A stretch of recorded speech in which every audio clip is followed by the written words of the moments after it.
Hello मेरे प्यारे gardener दोस्तों, कैसे आप सब लोग। दोस्तों आज की इस वीडियो में हम जानने वाले कि स्नेक रिपेलेंट प्लांट कौन से होते हैं। इस वीडियो में सिर्फ आपको नाम ही नहीं बताऊंगा, साथ ही उस प्लांट को ग्रो कैसे करना है, प्रोपोगेट कैसे करना है, अपने घरों में लगाना कैसे या फिर गार्डन्स में कैसे लगाना है, उसकी मिट्टी क्या लेनी है और उसके केयर टिप्स क्या है, ये पूरा डिटेल में आपको बताऊंगा। नाम तो बताऊंगा ही, साथ में सारे केयर टिप्स और सब कुछ आपको डिटेल में इस वीडियो में मिलने वाला है। तो वीडियो को अंत तक जरूर देखिएगा और अगर मेरे चैनल पे नए हैं तो चैनल को सब्सक्राइब करके बेल आइकन जरूर दबा दीजिएगा। चलिए वीडियो को शुरू करते हैं। आजकल जैसे बरसात का मौसम शुरू है तो सांपों का भी सांप बहुत ज़्यादा बढ़ जाते हैं, तो इसलिए फिर आपको प्लांट्स लगाना चाहिए। जैसे अब किंग कोबरा वगैरह हो गया, अपना रसल वाइपर जैसे, ये बहुत हाईली टॉक्सिक स्नेक्स होते हैं, इसका पॉइजनस बहुत डेंजरस होता है। तो ये अपने जो बरसात का सीज़न है इसमें ही बहुत ज़्यादा ये बढ़ जाते हैं, तो फिर आप ये प्लांट्स लगा तो आपको ये प्लांट्स ज़रूर लगाने चाहिए। सबसे पहले मेरी जो लिस्ट में है वो है अपना स्नेक प्लांट। स्नेक प्लांट नाम ही आप देख सकते हैं स्नेक प्लांट है, पर ये स्नेक रिपेलेंट प्लांट है, तो ये आप अपने घर में लगा सकते हैं, आसानी से मिल जाता है। और इसके फ़ायदे सिर्फ स्नेक रिपेलेंट का नहीं है, ये कैसे एयर प्योरीफाइंग प्लांट भी है। अगर घर में आप लगाते हैं तो बढ़िया, ये बेंजीन फॉर्मेल्डिहाइड जैसे गैसेस को एब्जॉर्ब करता है और आपको एक शुद्ध हवा देता है। तो ये कैसे अपना एयर प्योरीफाइंग प्लांट भी है, तो ये आप ज़रूर लगा सकते हैं। ये आपको आसानी से आपके लोकल नर्सरीज़ में मिल जाता है।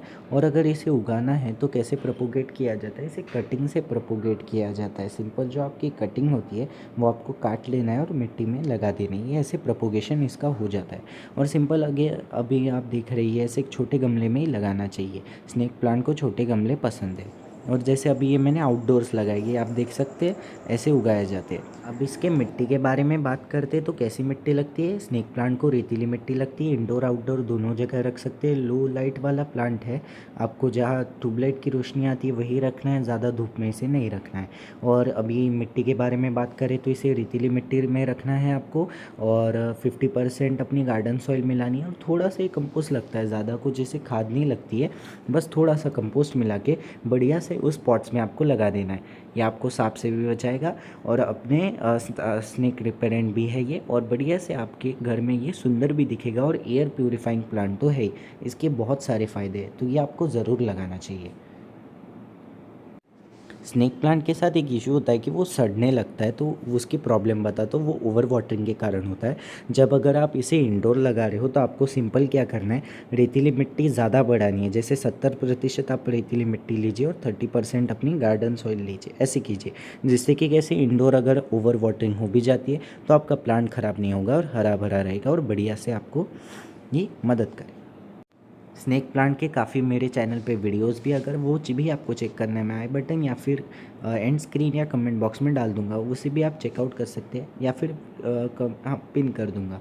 आप प्रोपोगेशन और ज़्यादा केयर टिप्स जानना चाहते हैं तो जान सकते हैं। अब अगला प्लांट जो मेरी लिस्ट में है वो है अपने प्याज का प्लांट। जैसे ये अपने आँखों से भी आंसू निकाल देता है, तो ये सांपों को भी बिल्कुल पसंद नहीं होता है।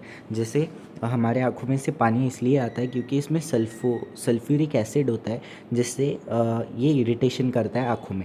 वैसे ही ये अपने सांपों को भी बहुत परेशान करता है, तो ये आपके घर में आप लगा सकते हैं। और इसे दोस्तों लगाया कैसे जाता है, आसान है। अगर आप प्याज को अगर खाना आपको प्याज लगेगा खाने के लिए वगैरह, तो आपको इसे सीड से ग्रो करना चाहिए। पर अगर आपको सिर्फ नॉर्मल ऐसे ही गार्डन के लिए और सलाद के लिए अगर पत्ते चाहिए तो फिर आपको प्याज कैसे लगाना चाहिए, सिंपली ऐसे आपको ज़मीन में लगा देना है, एक प्याज लेके। तो अगर आपके पास जैसे भी प्याज आते, सिंपल आपको प्याज लेना है, एक मिट्टी तैयार करनी है। मिट्टी कैसे तैयार करनी है वो आगे बता दो। सिंपल अपनी प्याज आपको उसमें लगा देना है, जो रूट्स का पार्ट है वो आपको नीचे रखना है, और सिंपली 2-3 दिनों में ही बढ़िया से हरे पत्ते आ जाएंगे, आपका प्लांट प्रोपोगेट हो चुका है। और फिर ये जो हरे पत्ते ऊपर आएंगे वो आप अपने सलाद वगैरह में यूज़ कर सकते हैं, और ये बढ़िया आपको स्नेक रिपेलेंट का काम करेगा। इसकी स्मेल से मच्छर वगैरह भी दूर रहते हैं। और अगर आपको प्याज के प्लांट्स नहीं लगाने हैं तो आप सिंपल कर सकते हैं कि आप प्याज लीजिए और उसे मिक्सी में पीस लीजिए बढ़िया से, और उसका जो पेस्ट होगा उसमें थोड़ा नमक मिलाइए, और थोड़ा सा अगर पानी डालना चाहते तो डालिए, और फिर उसे अपने गार्डन में या अपने घर में थोड़ा सा छिड़क दीजिए, गार्डन एरिया में स्पेसिफिकली छिड़क दीजिए। इससे भी स्मेल से भी वो सब दूर चले जाएंगे, इंसेक्ट्स और स्नेक्स। प्याज है वो किसी भी रेत में चल जाता है, अपने रेतीली मिट्टी में भी लगा सकते हैं, नॉर्मल जो अपनी चिकनी मिट्टी होती है उसमें भी बहुत अच्छा ये चल जाता है। इसे चिकनी मिट्टी में ही लगाइए, बहुत अच्छे से चल जाएगा। और प्याज का एक है कि आपको ऊपर के पत्ते की कटिंग करते रहनी है, जिससे कि इसमें ग्रोथ प्रमोट होती रहेगी और प्लांट बहुत अच्छे से ग्रोथ पकड़ते रहेगा। और अगर आप इसे सीड से उगाना चाहते हैं तो सिंपली आप एग्रीकल्चर शॉप से सीड्स लाइए और फिर उसके सीड से आप प्लांट्स तैयार कर लीजिए। पर मैं सजेस्ट करूँगा ऐसे ही आप लगा लीजिए, अगर आपको मतलब खाने की ज़रूरत नहीं होगी तो। इसके पत्ते आप यूज़ कर सकते हैं सलाड्स वगैरह में, और ये आपको सारे इंसेक्ट से दूर रखें। ये जो लिस्ट में अगला प्लांट है वो है अपना लेमन ग्रास। लेमन ग्रास भी बहुत अच्छा स्नेक रिपेलेंट प्लांट है, और लेमन ग्रास को मलाबार ग्रास वगैरह भी कहा जाता है। ये ना कि सिर्फ सांपों को दूर भगाता है, ये अपने मच्छरों को भी दूर भगाता है, सारे इंसेक्ट्स को दूर भगाता है, कॉकरोच वगैरह को दूर भगाता है। तो ये बहुत अच्छा प्लांट है अपना लेमन ग्रास, ये आपको अपने घर में ज़रूर लगाना चाहिए। लेमन ग्रास का प्रोपोगेशन करें तो मतलब ये थोड़ा सा अगर आप काट लेते और ऐसे मॉइस्चर दे के आराम से मिट्टी में लगा देते तो उग जाता है। पर सबसे पहले आपको नर्सरी से ले आना चाहिए और ऐसे वाइड स्प्रेड पॉट्स में आपको लेमन ग्रास लगानी चाहिए। अगर आप पे ज़मीन में भी जगह होगी तो आप लगा सकते हैं। इसका चाय भी बनती है, जिसे हम गौती चाह कहते हैं, तो इसकी चाय भी बहुत अच्छी बनाई जाती है। तो लेमन ग्रास के बहुत से हेल्थ बेनिफिट्स भी है, और ये कॉकरोच, मच्छर और अपने स्नेक्स को भी दूर रखते हैं। तो ये आपके घर में ज़रूर लगाना चाहिए। इसका सेम है, ब्लैक सॉइल में लगा सकते हैं या रेतीली मिट्टी। इसमें मिट्टी का कुछ स्पेसिफिकेशन नहीं है, बस आपको मैं अपने 15 दिन में से एक बार इसे गोबर की खाद और किचन वेस्ट कंपोस्ट वगैरह जैसे आपको डालते रहना है। और एप्सम सॉल्ट अगर आप जानते हैं, मैग्नीशियम सल्फेट, बहुत सारे फर्टिलाइजर्स के मेरे वीडियो इसमें देख सकते हैं, मैं डाल दूंगा एंड स्क्रीन पे। वो आपको 1 लीटर में 1 चम्मच डालना है और प्लांट्स के पत्तों पे अच्छे से स्प्रे करना है, और फिर आपके प्लांट भी ग्रीन हो जाएंगे।